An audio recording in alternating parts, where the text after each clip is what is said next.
Hola mga sis, this is me again, Honey, and welcome back to my channel. Oh, this you crazy mother. Okay, so for today's video, as in grabe, sobrang excited kong i-film tong video na to kasi dumating na siya! So, Miss Annacay launched her first ever skincare makeup. Yung pinaghalong makeup tsaka skincare. And I'm super excited kasi sobrang love na love ko yung mga tinted sunscreens. And I'm so excited to try this on me. Sana ay bumagay siya sa skin tone ko kasi medium yung kinuha ko. So, ayan siya. Hindi ko pa siya na-open. Sa Shopee ko siya in-order nung Saturday ata yun. And then, dumating siya ngayon. Which is Tuesday. Yeah, Tuesday. So, ayan. Let's open it. Sumitin na lang natin. Okay, so, ayan. This is the package. Naka-bubble wrap lang siya. Kasi, sabi ni Miss Anna, hindi na daw siya nagpagawa ng packaging kasi sayang. Kasi itatapon lang naman. So, ayun. Okay na rin siya. Ayan siya. Ay, ang liit pala. Ang cute. Ayan. Pwede siya pang travel. Okay, so let's talk about the packaging. Ayan siya. Meron siyang cover na plastic siya. And ito, plastic lang din siya. And I heard na this one is parang airless pump daw to. So, mas okay pag ganun yung products na binibili natin kasi nasisimot siya lahat ng products sa loob ng bottle. So, this one is very aesthetic siyang tignan. Very minimalist. Ayan siya. Ayan siya. Yellow lang yung font niya. Tapos, meron dyang mga nakalagay na mga... Ano ba dito? So, dito, andito yung ingredients. Sobrang liliit. And then, meron siyang parang hinighlight na ingredients dito. Ayan.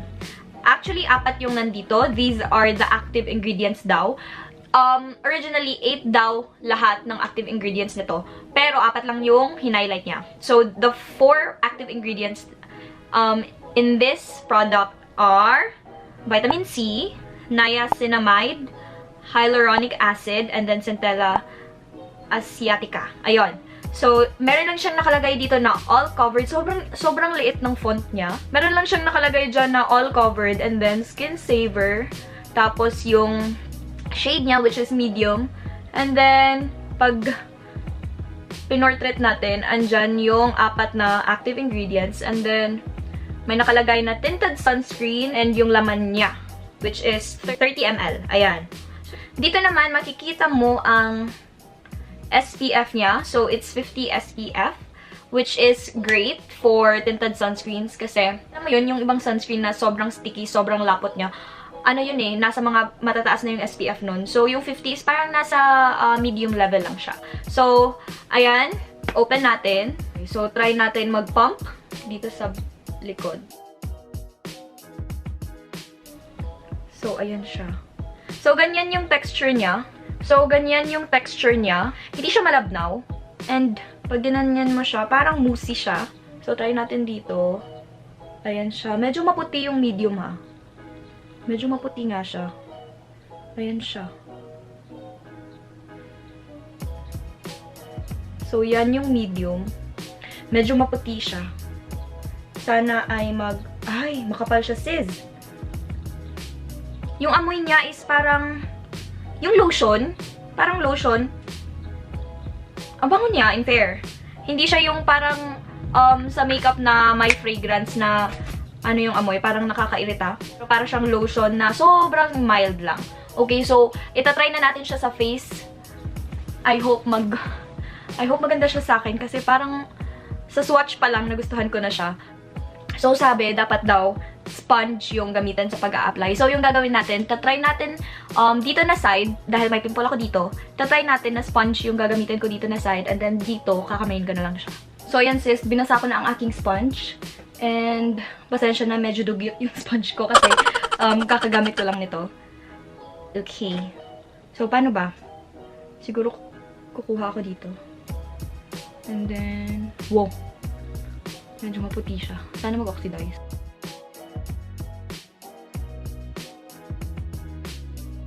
In fair ha, may coverage talaga siya.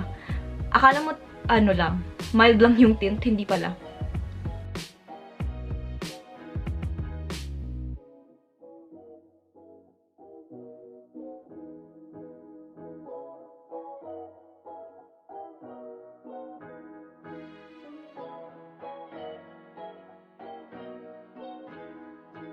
Yan siya mga sis. As you can see, plakado na, medyo plakado na yung dito ko. And dito yung wala pa akong nilagay na sunscreen, tinted sunscreen. Pero dito, maganda siya. Hindi siya sticky. And ang ganda niya. Hindi siya yung karaniwang sunscreen na medyo oily siya. Ito hindi. Like, hindi siya nagmamantika, girl. So, ayan. I love it. Sobrang sulit yung 688 mo dito. As in, like, sobrang sulit. So, itatry ko na i-cover to, tsaka yung dito ko. Like, gagawin ko siyang concealer. So, what I will do is, dadagdagan ko lang siya dito. And then, dito. Ayan. Then, dito din sa mga veins ko. Tignan natin kung magki-crease ba siya pag pinatungan natin ng isa pang layer.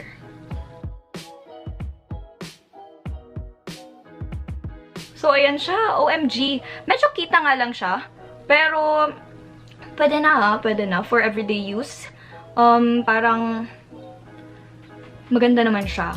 Ayan, oh. Tignan nyo, diba? Okay, so, sa kabila naman, lagyan natin, pero gagamitin ko lang is yung fingers ko.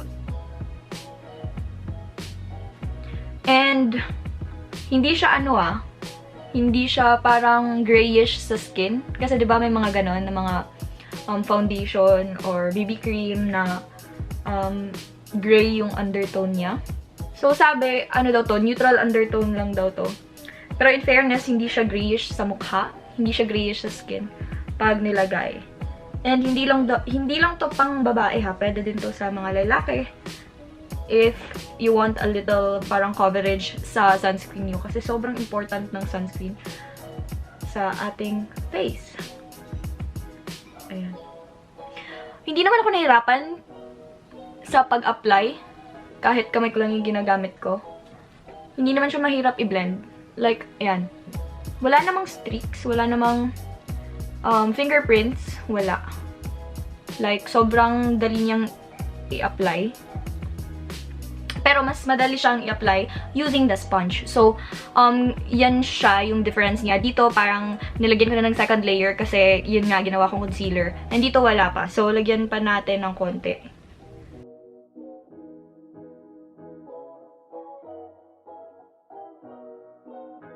So, lalagyan ko siya ng powder kasi hindi naman siya ganun ka-shiny. Siguro pag dry yung skin mo, hindi siya shiny sa mukha mo. Pero kung medyo oily ka, medyo oily rin yung register niya sa mukha mo. Pero ako, I have dry skin, kaya hindi siya shiny sa akin. Like, konti lang.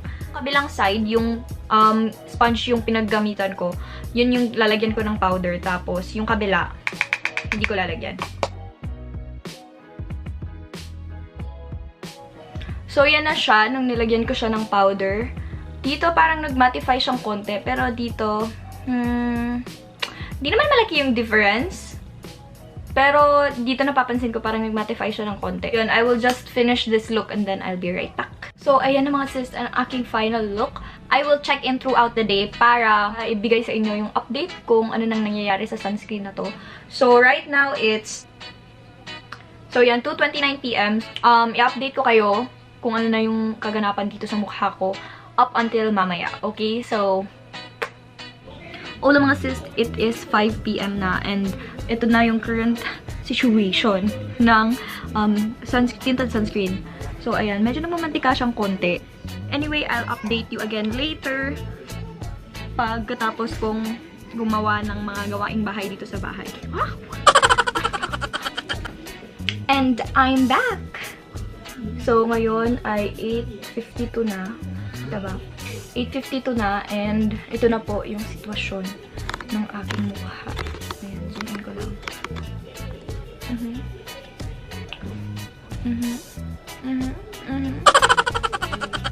Here's my final verdict for this product. Okay siya. Like, ilang oras ba? 5-6 hours? Since nilagay ko siya sa mukha ko and okay naman siya, hindi naman siya malagkit, hindi gaya ng mga mga normal sunscreens dyan na pag nilalagay mo siya sa mukha mo, like oily ka talaga. This one is sobrang lightweight, hindi siya mabigat sa mukha, parang wala lang. Parang wala ka lang nilagay. sakto lang yung coverage niya, and yun nga, andito pa siya, nagsastay pa siya sa mukha ko hanggang ngayon. So, sa hindi ko nilagyan ng powder, maganda pa rin siya.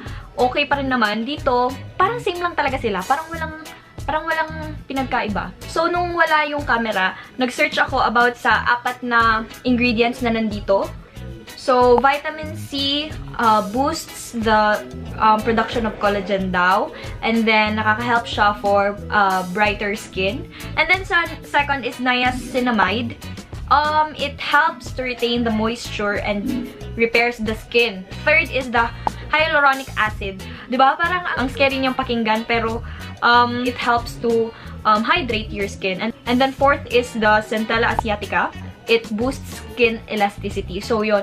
Sa mga may age na mga cysts ka dyan, this will help you to aid the elasticity of your skin para hindi siya maging more saggy. So, another thing that I love about this product is safe siya sa mga breastfeeding moms like me and sa mga pregnant women. Kasi, alam nyo na, pag buntis ka or pag nagpapa-breastfeed ka, anything that you put on your skin, parang ma-absorb siya ng body mo. Thus, it will go to your bloodstream and it will be contacted by your baby.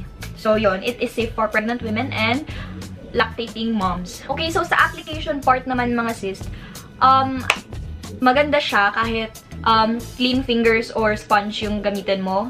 Okay siya, walang problema. So, for the size and the price, sa 30 ml na tinted sunscreen, which is 688 pesos. So, sa purpose na skincare and makeup in one na siya, okay na rin siya for the price. And this one, hindi ko rin naman siguro ito mauubos ng 1 month. Siguro mga 3 to 4 months. And a little goes a long way naman talaga. Kaya, medyo sulit na siya. Kasi mga sis, pag skincare and makeup in one na siya, in one product na siya, huwag na tayo mag-expect na mura siya. Yung price naman niya is acceptable na rin. Kasi, it's not too expensive and it's not too cheap. And for the quality naman mga sis, it's super, super, super ganda ng quality. Like, I would recommend this to you all kasi sobrang ganda ng quality niya. Yung issue naman sa box, kasi merong mga nagsasabi na ang mahal and wala namang box. Okay na rin yung bubble wrap kasi yun nga yung sinasabi ni Anakay na pag nag-box daw, dagdag basura na. And totoo naman talaga, itatapon mo lang yung box tapos wala na. Sayang, sayang. Puro kung glass tong lalagyan, yun, dapat may box talaga siya. Pero kung ganito naman na maganda yung cover niya, hindi naman madaling natatanggal, and ano naman siya, plastic, hindi naman siya babasagin. Yun lang mga sis, I hope you love this product review kasi sobrang nagandahan ako sa product na to. Like, alam mong hindi siya minadali na gawin. Alam mong pinag-isipan talaga yung formulation kasi sobrang ganda niya talaga. Simula ngayon, ito na yung favorite ko na tinted sunscreen. I would probably use this every day. Wala akong masabi masama dito sa product na to. Maganda siya. Kung bago ka pa sa aking channel, please do hit that subscribe button. And lastly, I want to say hi to Liaminis Chico. Hi! So yun lang mga sis. See you in my next video. Bye-bye!